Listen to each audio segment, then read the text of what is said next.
आज मैं एक वीडियो देख रहा था। मेरा छोटा भाई संयम मत खो।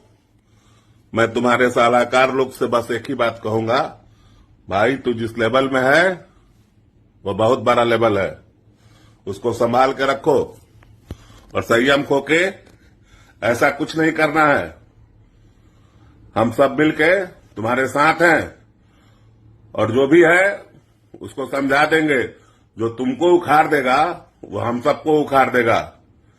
विश्वास रखो अपने बड़े भाइयों पर, संयम रखो और सुझाव है कि जल्द किसी का जवाब मत दो। हम सब हैं ना, हम लोग करने में विश्वास रखते हैं, कहने में विश्वास नहीं रखते हैं। भाई मेरा, नवाबों की नगरी में तुमसे बड़ा कोई नवाब नहीं है। Love you. हम खुश रहो, आबाद रहो, मस्त रहो।